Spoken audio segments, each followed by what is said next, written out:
Hello everybody and welcome back to the channel. Welcome back to another episode of Microsoft Flight Simulator, and is one of the most highly anticipated aircraft from FlyByWire finally on final approach. Stick around to find out the latest on the A380X. If you are interested in acquiring any of my overkills tutorial guides for Microsoft Flight Simulator, or simply interested in supporting the channel, please consider joining us on Patreon. Patreon subscribers level tier 2 and above have access to all of my guides, as well as any future releases that come down the road.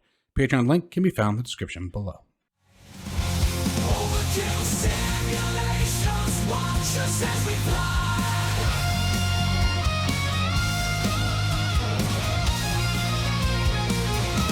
Overkill simulations, a thrill will never die. All right, you guys, so as I said, this is probably one of the most highly anticipated aircraft that has ever hit Microsoft Flight Simulator since it was first announced, a year and a half ago, almost 2 years ago, and that is the FlyByWire A380. As you guys know, the king of the skies, the largest commercial airliner currently in operation.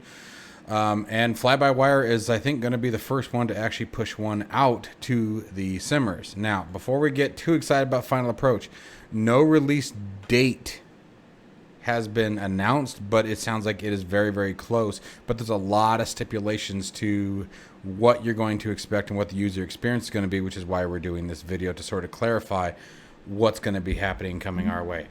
So first off, upon release, the aircraft's going to be in what they are calling an open alpha. Now, this is sort of multiple prong. Obviously, it's going to be a end user feedback kind of profile, as well as a means to hopefully stir further development interest from viewers and operators. So someone who might have development skills may be interested in joining the team in developing the A380. By the way, if you guys are interested in general and you have those kind of skills, make sure you head over to the FlyByWire Discord and start chatting them up and let them know who and what you are. So they do a really good job. This is from the FlyByWire page, their forum post. They do a really good job of breaking down what the expectations are, and we're going to talk about some of that. So first off, as we said, it's going to be an open alpha stage. Now, the second prong to that is essentially any kind of open alpha, anything that is an alpha. I mean, you got to remember, alpha is less than beta, is going to be also kind of a bug hunt, right? It's going to be a feature hunt. So the expectations need to be set very clearly that upon its release, you may run into issues. Okay, it is very likely you're going to run into some issues that may require some goofy workarounds and things like that in order to get the most experience out of the aircraft. However, they have stated in here that it should guarantee a decent A to B flight even on VATSIM. Now, A to B doesn't mean that you have to fly direct to direct. Okay, you still can enter the flight plans, and we're going to be talking about all of that. There just are some limitations with the aircraft that they really worded it very well in the article. If you go out of your way to break the plane, you probably will. Okay, and that could mean things like not obeying the laws of operation, overspeeds, things like that. If you go out of your way to put the aircraft in a critical condition, you will likely find yourself in a bad spot where the A320 is going to be more forgiving and give you more of the warnings and do what it can to prevent you from breaking the plane.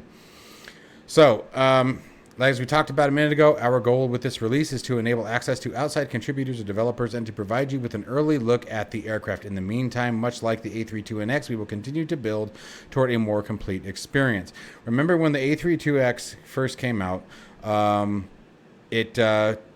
it was a massive improvement to the default aircraft, but it certainly did not come without its share of basket case driving issues, right? So expect the same thing. Remember, this is a freeware release, and it's completely built from scratch. They didn't even have a base model to start with.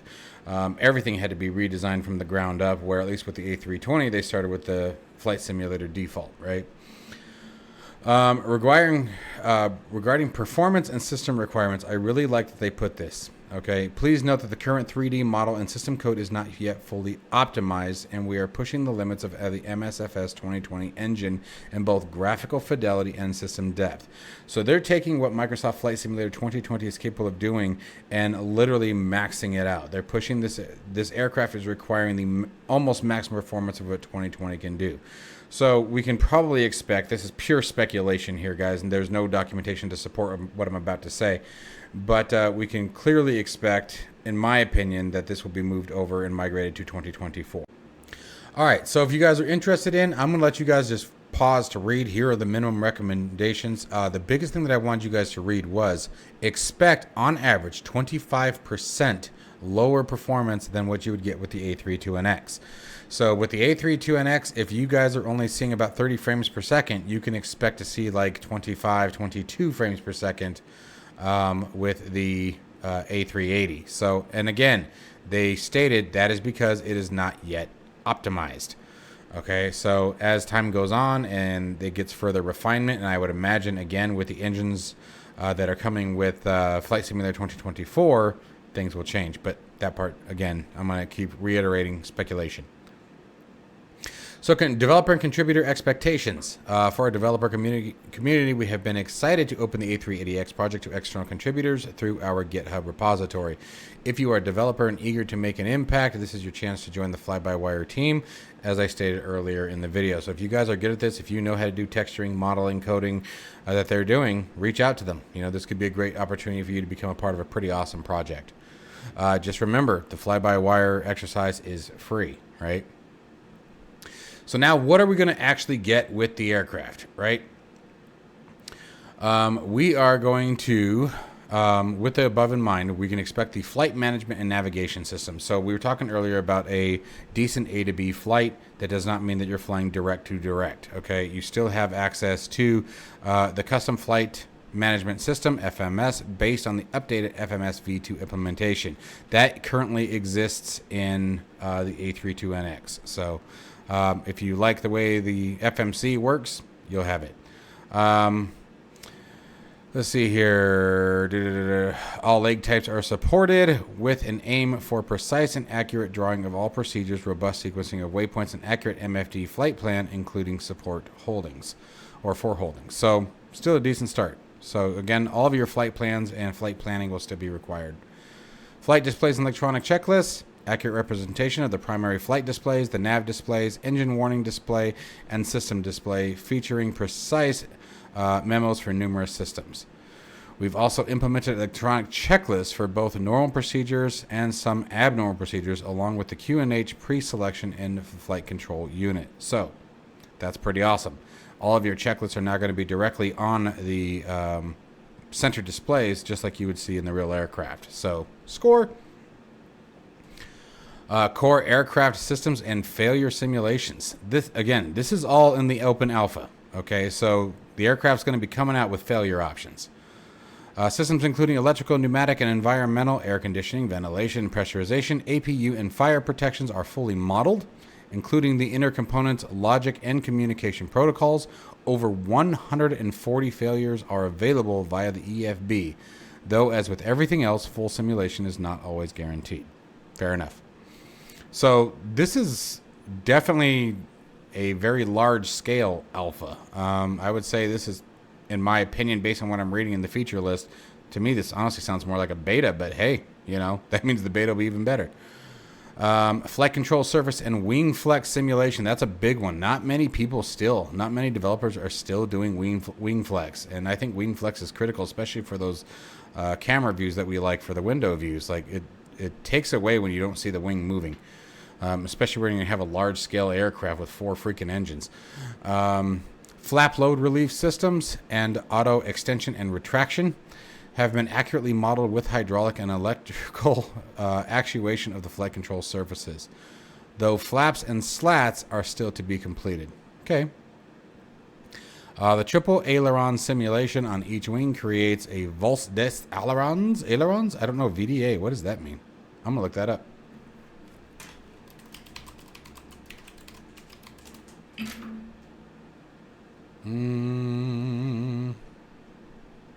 Is a nickname for the load alleviation function. Gotcha. Okay. So it alleviates the load of the ailerons based on how each one functions independently. Okay, that's the way I just read that. Anyway, additionally, custom physics-based flex system for wings, rudder, and elevator have been implemented. The wings simulated as soft bodies. Oh, I see. As simulated as soft bodies, reactor fuel load, wing loading during takeoff, and feature accurate responsive dynamic wing flex. So basically what that says to me is as the aircraft begins to be fueled, you'll see some dip in the wings. You'll also see the wings bouncing a little bit as the environment reacts to them, and then wing loading during takeoff. So as the aircraft begins to accelerate, you should see the wings begin to rise. Okay, so much like a B-52, if you guys have ever seen a B-52 take off, that's why it has those wingtip wheels. But in cruise flight, the wingtips from the time it was on the ground to the time it's in the air rise something like 20 or 25 feet. The whole wing just flexes upward and stays like that. It's really weird. Protection features and enhanced awareness. Brake to vacate plays a crucial role in automatically managing the braking to reach a runway exit pre-selected by the flight crew. Wow. So you can tell the A380, that's probably what they're demonstrating here. You can tell the A380's computer which exit way you plan on taking and want to take. And the braking system will do what it can. Its best, as I would imagine there are limits. So I'm going to say with its best to stop the aircraft before you reach that exit point. That's pretty impressive. I didn't even know that was a thing. That's kind of cool. And this part is nice, and that's probably where it plays a role with the whole exit selection. An onboard airport navigation system, OANS, which enhances the flight crew's situational awareness by displaying a moving map of the airport. Additionally, we implemented radio altimeters simulated as 3 independent units. The ground proximity warning system, with messages on the primary flight display, and the terrain display featuring the A380 specific animations. The flight deck looks absolutely astonishing. The modeling they're doing is incredible here. And if I remember correctly, I think that I've heard before that the A380, and much like I'm sure other aircraft, knows when it's on the ground. So as you land, it will automatically switch to the airport map, if I remember correctly. I have to double check that, but I think it'll do it automatically.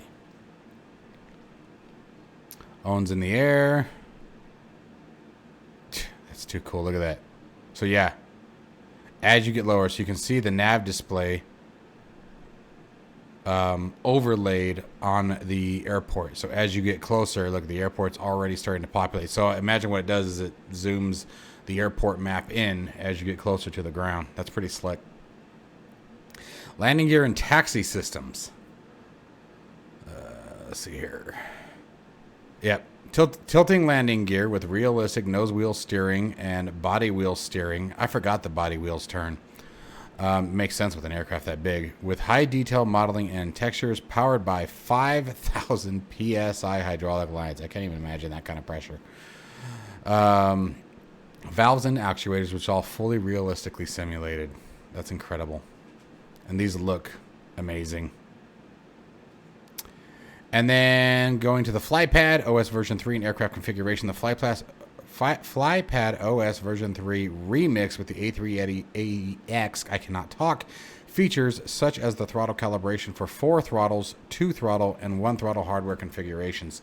So whether you have like the F-16 throttle from either WinWing or Thrustmaster, or you have the full 4 throttle configuration somehow, you're going to be able to map those detents in the FlyPad.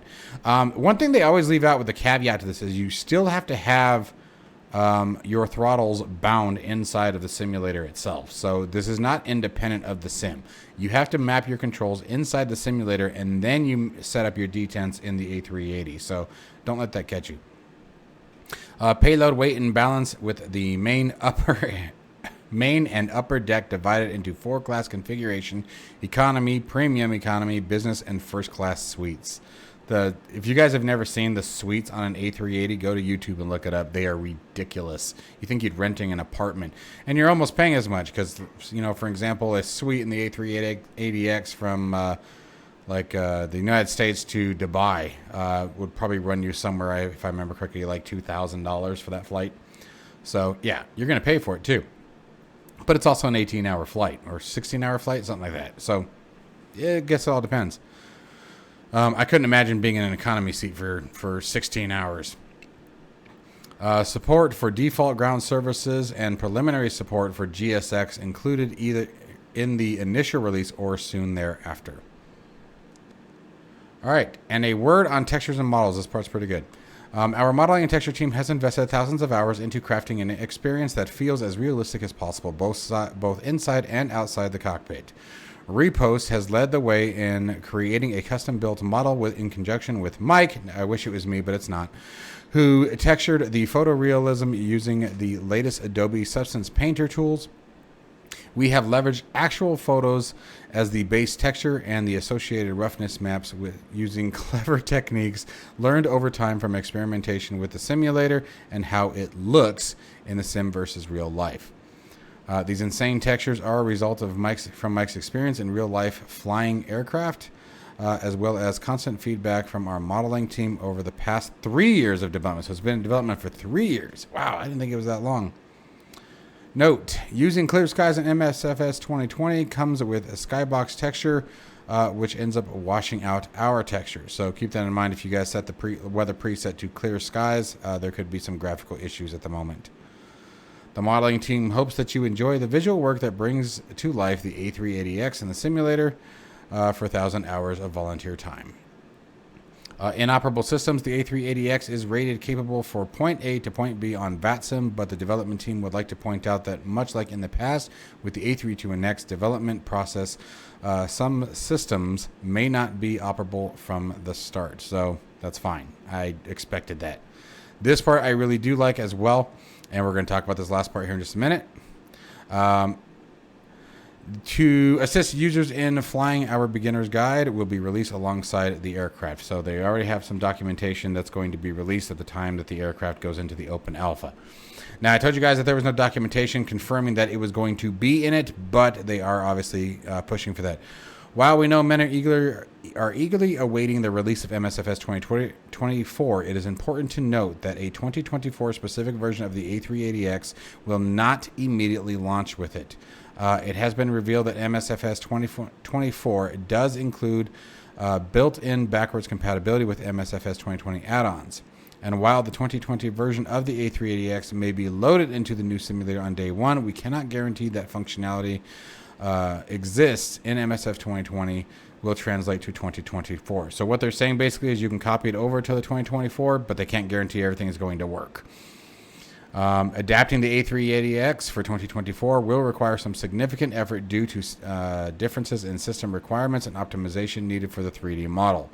Although we plan to make this transition as smooth as possible, it could take a few weeks or months depending on the required change. Importantly, since career mode will not be supported outside of the marketplace, we have no plans to join the marketplace as outlined in the marketplace announcement note 10. This remains a hard limitation for the foreseeable future. I know there's a lot of reasons, and you guys can read the marketplace announcement. I'll have a link to this article down below.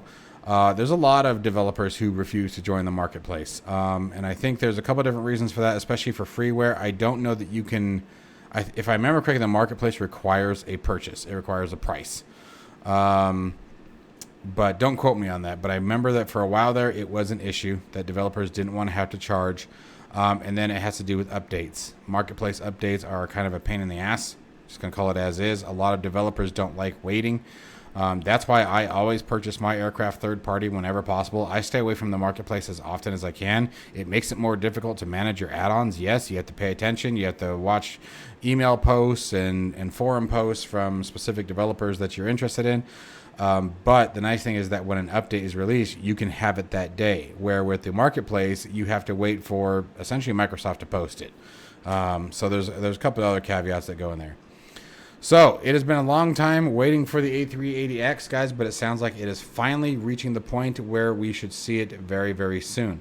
The modeling looks absolutely phenomenal. I mean, this is incredible. This is gorgeous. So I personally cannot wait to get my hands on it. I think this is going to be one of the more fun aircraft to fly, and it's just a beast. You know, if you guys have ever compared it to the Queen of the Skies, it is so much bigger. It is so much bigger, and that's hard to say because the 747 is massive. But anyways, hope you guys enjoyed the video. Hope you found it useful, and I hope you guys are just as excited about this aircraft as I am. As always, stay safe and healthy. I'll see you in the next one.